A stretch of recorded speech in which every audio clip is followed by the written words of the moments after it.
ఆ ఈ బోరగడ్డ అనిల్ కుమారే కాదు, సజ్జలే కాదు, కొడాలి నానే కాదు, అనిల్ యాదవే కాదు, మర్గాని భారతే కాదు, వీళ్ళందరికీ ఒకటే చెప్తున్నా ఈ మీడియా ప్రకారం కూడా. ఎవడన్నా పవన్ కళ్యాణ్ గురించి తప్పుగా మాట్లాడారా, దమ్ము ఉంటే గనక రండి, ఏ సెంటర్కి వచ్చినా పర్లే, ఐ విల్ రెడీ. మీరు సింగిల్గా వస్తారో, మీ మందతో వస్తారో, లేదంటే మీ పేటిఎం బ్యాచ్తో వస్తారో, లేదా మీ దొంగల ముఠాతో వస్తారో, కోళ్ళు కత్తితో వస్తారో, గొడ్డల పోటుతో వస్తారో, దేంతో వచ్చినా ఐఎమ్ రెడీ. మీరు నిర్భయంగా వచ్చి నిలబడగలి మాట్లాడే సత్తా మా దగ్గర ఉంది. మీ దగ్గర సత్తా లేదు. మైకులు ఉన్నాయి కదని ఒక సాక్షి ఛానల్, 9 టీవీని, ఒక ఎన్టీవీ పెట్టేసుకొని, 3 ఛానళ్ళు పెట్టేసుకొని తెగ వాగేస్తున్నారు మీరు. ఇంకా మీకు మాత్రం మరొక్కసారి పవన్ కళ్యాణ్ గురించి కానీ తప్పుగా మాట్లాడారా, మామూలుగా ఉండదు ఇంక ఈ కాడి నుంచి. మేము మాట్లాడతాం వస్తే మీ బండారం మొత్తం బయట పెడితే మీరు ఎందుకు కూడా పనిచేయరు. ఫస్ట్ మీ బతుకులు మీరు తినంగా చూసుకోండి. అయితే పవన్ కళ్యాణ్ రాజకీయాలకు పనికిరాదు, నీకెందుకు నువ్వు ఇంట్లో కూర్చొనే వ్యాఖ్యలు కూడా చేయడం జరిగింది. దీని గురించి మీరు అన్న, రాజకీయాలకు పనికిరాడంటే ఎవడ పనికిరాడన్న రాజకీయాలకి? జగన్ పనికొస్తున్నాడు రాజకీయాలకి? జగన్ ఏమన్నా తోపా తురుమా? వైఎస్ రాజశేఖర రెడ్డి కొడుకు హ్యాష్ ట్యాగ్ తప్ప ఇంకేమన్నా ఉందా జగన్లోనే? మగతనం ఉందా? పోనీ వైఎస్ రాజశేఖర రెడ్డి కొడుకని ఉందా? మగతనం ఉందా? అలా ఏమన్నా వాల్యూ ఉందా? సీఎం అన్న వాల్యూ ఉందా అతనికి? ఎందుకన్నా పని చేస్తాడు అతను? దేనికన్నా అలా ఏదైనా అభివృద్ధి చేశాడు? పోనీ ఏ పథకం కరెక్ట్గా అమలు చేశాడో ఒక్క పథకం చెప్పమన్న. పోనీ వాళ్ళు ఇచ్చిన నవరత్నాల్లోనే సంక్షేమ పథకాలు ఇచ్చాం అంటున్నారు కదా, ఎన్ని పథకాలు పర్ఫెక్ట్గా ఇచ్చారో ఒకసారి చూపించమనన్న. ప్రతిదీ కూడా నేను చెప్తా. ఫస్ట్ ఎంతమందికి ఇచ్చారు, ఇప్పుడు ఎంతమందికి ఇస్తున్నారు చూడు. పెన్షన్ ఎంతమందికి ఇస్తున్నారు, ఎంతమందికి తీసేశారు అడుగు.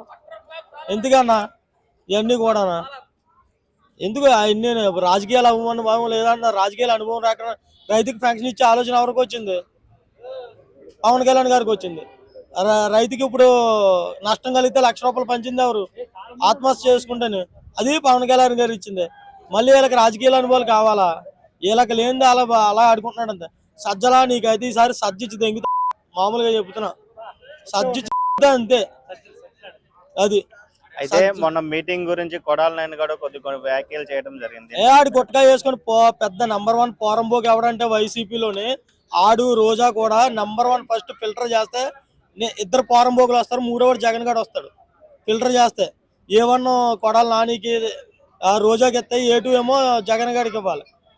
100%. ఆ కొడాలి నానిగాడు ఎందుకు వస్తున్నాడో, ఎందుకు మాట్లాడుతున్నాడో కూడా అర్థమవుతుంది. ఆ సభ గురించి కూడా అక్కడ మాట్లాడింది ఏంటి, అతను మాట్లాడుతున్న వ్యాఖ్యలు ఏంటి, ఇవన్నీ కూడా వీళ్ళకి అవసరమా? అది సభ గురించి మనం అక్కడ సభకు వచ్చిన జనాల్లో సగం మంది వచ్చి మీ మీద పడితే సగం చచ్చిపోయి ఉంటారు. అది అయితే ఈసారి నెక్స్ట్ 24లో సీఎం గా ఎవరు వస్తారంట? సీఎం అన్న చంద్రబాబు నాయుడు గారు అన్న సీఎం. ఈ 5 years అయితే చంద్రబాబు నాయుడు గారు, నెక్స్ట్ 5 years అయితే ఇంకా ఎవరన్నా చెప్పలేదు. ఇంకా ఈ 5 years అయితే పవన్ కళ్యాణ్ గారు చెప్పారు. నాకైతే 58 సీట్లు ఇచ్చారు అతను. 58 సీట్లు 50 సీట్లు దాటినాయి అంటే ఇతనే సీఎం క్యాండిడేట్.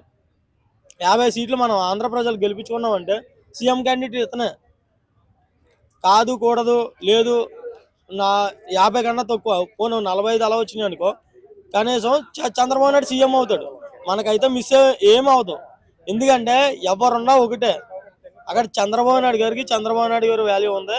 చంద్రబాబు నాయుడు గారు ఈ రోజున హైదరాబాద్ ఈ రకంగా ఇంత కాంతివంతంగా వెలుగుతుందంటే దానికి కారణం చంద్రబాబు నాయుడు గారు పునాది వేసింది.